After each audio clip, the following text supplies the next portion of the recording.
Greetings. You're listening to Rebels Remembered, featuring Caitlin DeFord and Kelsey DeFord. Greetings, travelers across the galaxy. I am Kelsey. I am Caitlin. And this is Rebels Remembered.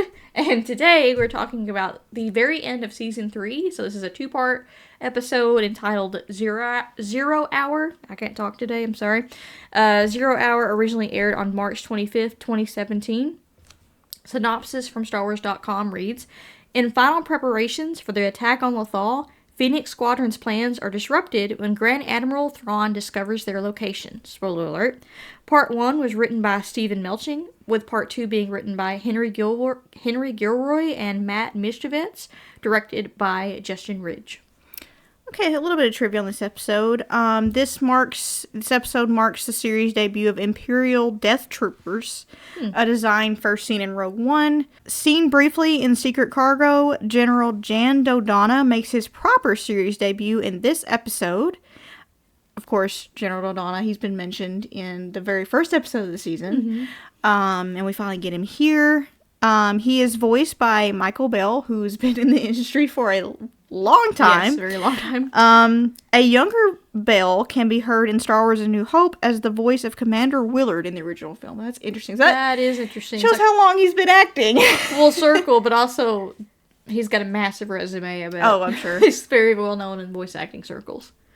When Hera orders an evacuation, we hear the signal K-10 given. This is the same evacuation order signal announced on Hoth when Leia gives the same order in Empire Strikes Back.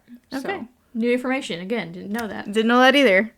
The finale brings an end to the Phoenix Squadron, the destruction of the Phoenix Nest Carrier, the death of Commander Sato, and the loss of Atollon. So a lot happens in this two-parter. Like, they lose heavily in this episode to the point that almost the rebellion is almost ended right then and there, at least for that cell in particular. Yeah.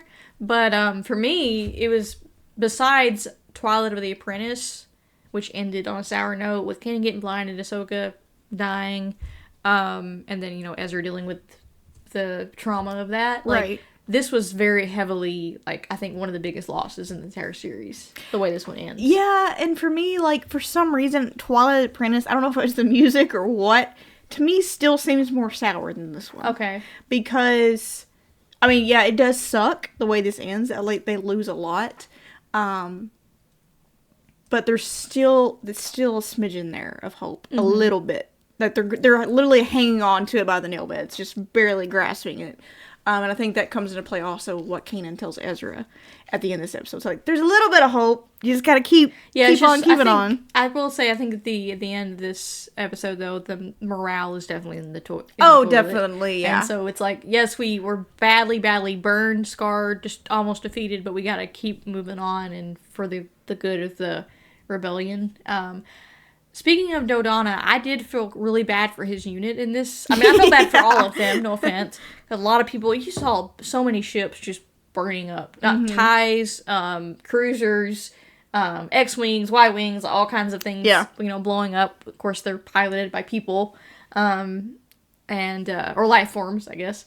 But, yeah, they were just kind of showing up to rendezvous so they could do the attack on the TIE Defender factory on Lothal. So right. They just kind of showed up into the fire at the exact same time that Thrawn wanted to crush all of them. Which, master stroke for Thrawn, if I can get all these cells in one place and just have a master stroke and just get rid of all of them. I mean, he even says that in this episode, this is what I was waiting on. So it's almost like he was waiting on... He kind of knew they were going to attack the TIE Defender factory. I think I'm pretty sure he mentions it in the beginning of this episode. So yeah, you're right. I think he wanted this to happen. So he could launch into his attack or whatever. I agree. It's just really sucked that not only did he discover the base, but he had to attack it at the exact same time other cells were coming to their aid. Right. Yeah. I've got some questions about this episode. Not really an activity, but I called this segment our season send-off 0 Hour Zinkers. So, You're so good with the names, dude. Like, I feel like I'm not. alrighty. Does Callus's decision to stand and fight Thrawn feel brave or foolish? Another favorite part of my episode. For the episode for me. To me, what else does he have to lose at this point? That's true. I mean, he knows who he is. Mm-hmm. Why not? Why not fight him? I feel like he could be brave and foolish at the same time. Like, yes, I have nothing to lose. I'm going to go down fighting. But at the same time, you saw this dude take on Well, that's robotic, true. heavy, like, I forgot what they're called. The big robotic things that we see Thrawn fighting earlier on. So I think he can be brave and foolish at the same time. But I do love Thrawn's line to Callus. You have the heart of a rebel. Is that what he says? Yes. Something like that. And he's like, I'll take that as a compliment. Mm-hmm. Which just shows how far he's come. Oh, yeah. My other favorite line that Callus says in that moment is, you talk too much. Oh, yeah. That's a great line. Yeah, I love that line. Alrighty. Knowing how season 4 unfolds, how does 0 Hour set the stage for season 4? I mean, like, this is probably the third time I've seen it, this episode. I haven't seen it a lot. And we do get the ending thing with Yavin mentioned. Yeah. So it kind of sets the stage that we're still heading that direction. We're getting closer and closer to A New Hope. So I think that kind of sets the stage for, like, we're approaching the end of this journey. Mm-hmm. But also, Thrawn is still a heavy player in 4. Yeah. Like, he's not going anywhere. Yeah. Are there moments or decisions here that feel more significant in retrospect, like in hindsight, if you know what happens in season 4? The one for me is Bendu's warning to Thrawn. Oh, yes. I see, hundreds of arms wrapped around you in a cold embrace. Like, if you know what happens to him in season 4, looking back on that. Yeah, and I didn't even we're not going to spoil it, but yeah, I couldn't put those two dots together until way after the series had wrapped. Same. It took like a tweet or a Tumblr posting for me to revisit that. Because I had forgotten about it, to be honest. Yeah. How would you rank 0 Hour among all the Rebels finales? So, season 1, which is Fire Across the Galaxy. Season 2 is Twilight of the Apprentice. This one is 0 Hour, and season 4 is Farewell and Family Reunion and Farewell. Yeah. That's tough. All the finales are good in their own right. I feel like the crew, everybody that worked on the show, like, knew, like, this is a finale. We gotta really. I feel like everybody brought it. Animation, acting, everything that came together on the finales. I think they were all bringing their A game. For me, and we talked about this off pod. This is on the bottom for me. This particular finale, because it's very strategic, battles, tactics, and very action heavy. Yeah, very action heavy. To me, season 1 finale is still up there. It's the number 1 for me. Like, okay. It's very nostalgic for me, and I just love it. Like, I just love it so much. So it's probably season 1 finale for me. Season 2, 4, and then this one. Yeah, I kind of agree, but part of me wants to put 3 above 4. Oh, really? And put 4 on the bottom, so just do 1, 2, 3, 4. But it's been so long since I saw season 4. It's just, this one's so fresh in my mind, and while there's not a whole lot of emotional things happening, there is a couple things, like dealing with the loss and losing and having to go get help and that kind of thing. But it's really more action heavy. Yeah, I think, than out of all the finales. Yeah, I think so. Because I think there's a lot of more emotional scenes and exposition in the other. Yeah, you're probably right. Planning stuff in the other finales. Okay, looking back, does 0 Hour feel like the true pivot point between small cell resistance and full-scale rebellion?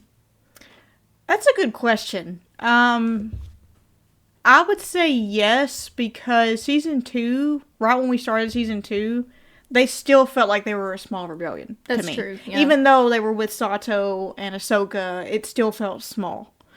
I don't think until the bigger players came in, like Mon Mothma and Dodonna, that it was, to me, felt more bigger. That makes sense. Did I answer the question? Sorry.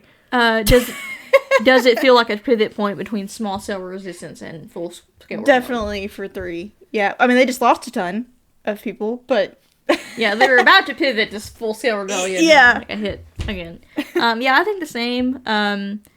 Because, especially if you compare it to season 1, where it's just a ragtag group of rebels, and now it's, like, very organized, and you got ranking, and you got, like, different cells coming together, and yeah, I think it's definitely that pivot to full-scale rebellion, which we've kind of seen throughout this season. Yeah. But we still would get those little missions where they're doing missions as the Ghost Crew, but it's still part of a larger rebellion. Does Hera and the rebellion make the right call staying to defend Atollon, or should they have retreated sooner? I mean, they really had no... Thrawn pushed them to... Because he knows them so well by this point. He pushed them to... That was their only option, I feel. Yeah, I think so too, because they didn't really have a lot... They didn't have a lot of time. A lot of time. It was just like, boom, there they are. And they've got those interdictors. There are 2 of them. And so... Remind me again. What? Okay, so the interdictors... When that happened, when I was watching this episode, and I think somebody tried to escape. I think it was Dodonna or something, and all of a sudden they had that little purpley, orangey glow. I'm like, I've seen this before.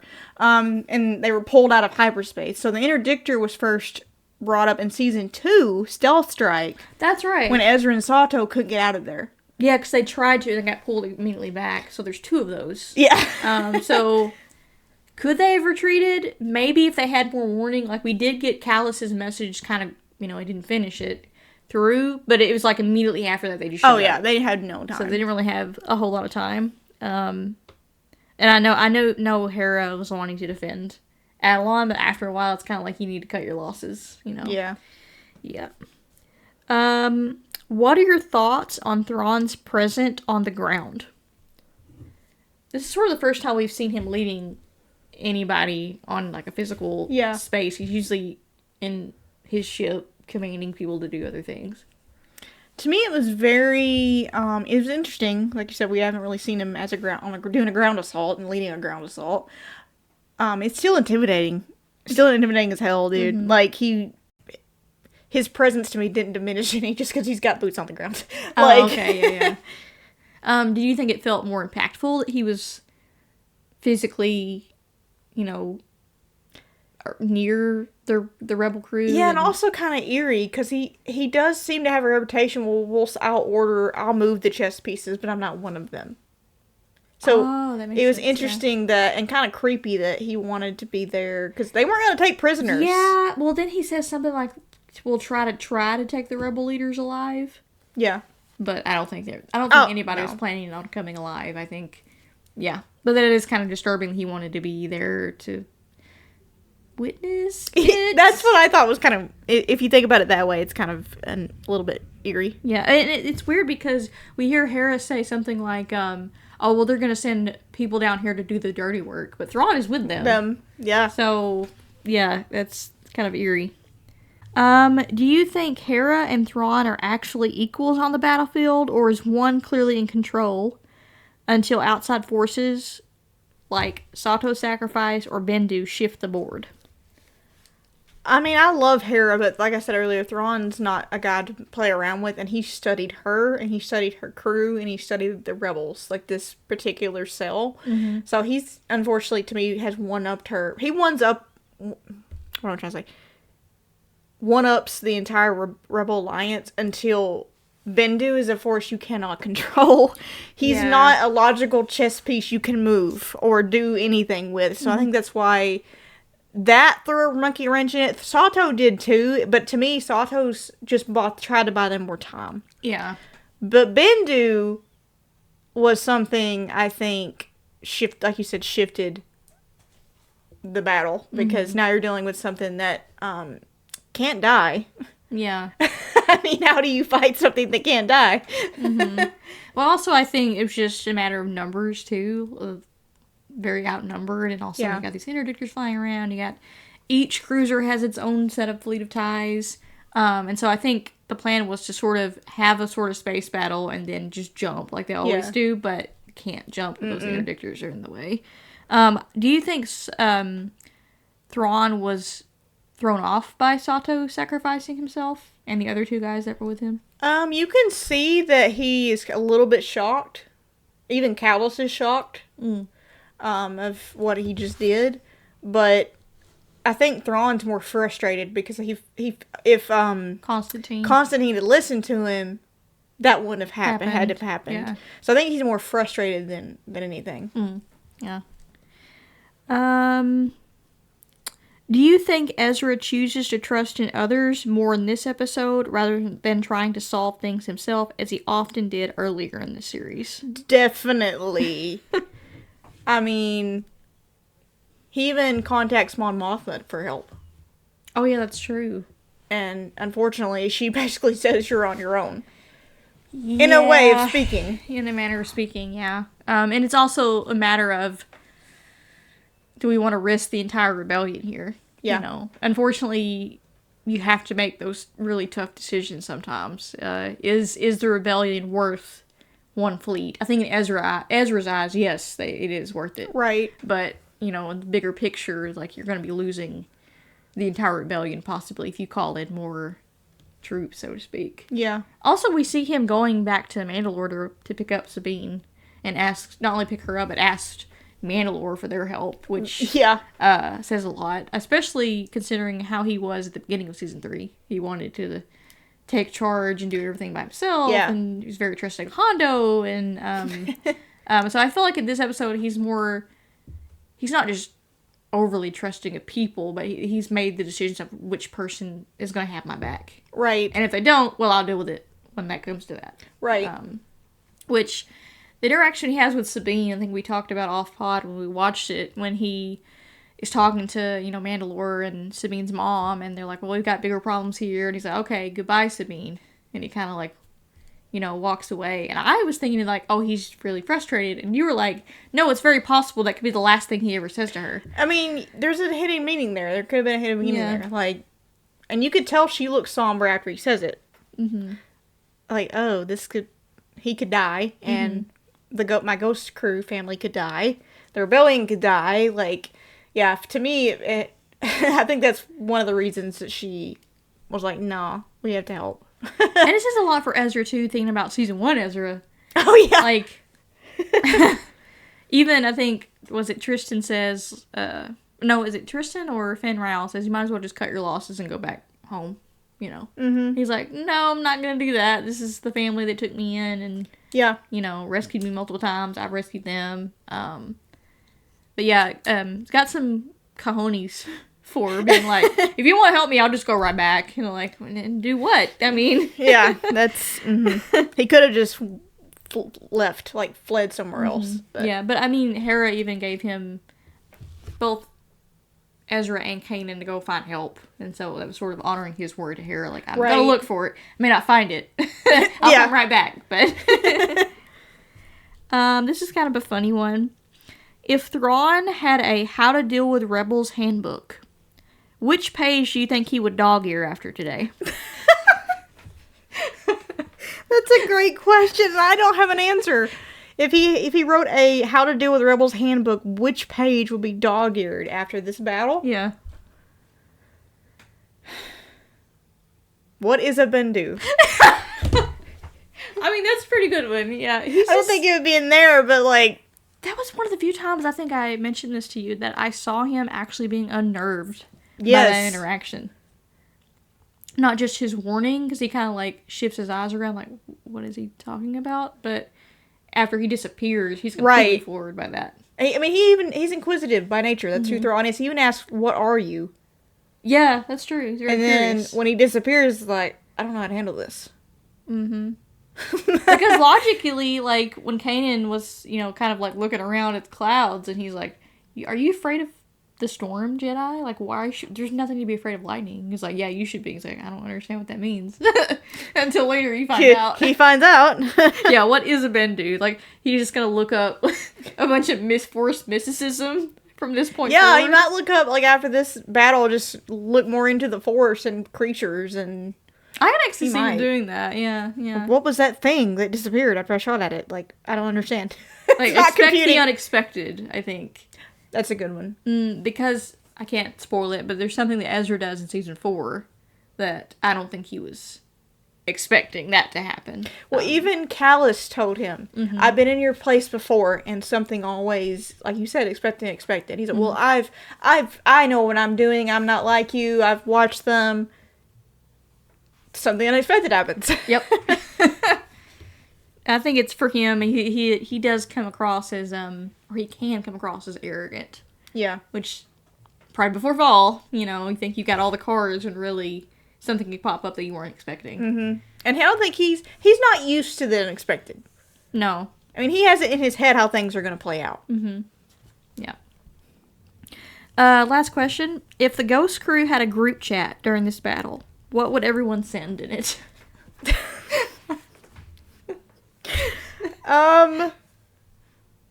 Okay, so let's start with Hera. What would she, I feel like she would be the most vocal in this group chat. Constantly sending what the battle tactics were, like retreat, go back, like it would be all over the place. I feel like. Especially like mom mode or something. Yeah, I can see that. Like, hey, I need you here, just like giving directions through the group chat. Yeah. What about Zeb? What do you think you would send? I loved his interactions with Rex in this. I did. It was really cool. So I'm wondering if him and Rex would just be sending emojis. Or something. And then Hera would be like, guys, stop. Like, seriously. Just send emojis of this thing. The arm, buff arm. Right when they blow up the walker. Bing! Walker down. Yeah. What about Kanan? Can I say something? Being the dad figure that he is, I can totally see Kanan being kind of aloof in this chat. Me too. And only responding with, get back here. Need your help. Or he just goes quiet.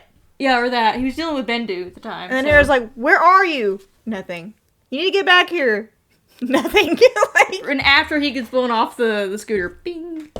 Just that. Yeah. What about Sabine or Ezra? I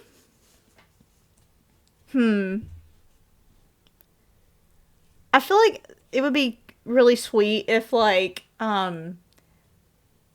Ezra would send something like, I'm not going to leave you guys, we're not going to give up. Something very profound and inspirational, and then he just goes quiet, and then all of a sudden, both him and Sabine pop up in the group chat. They're the only ones in the group chat? Yeah.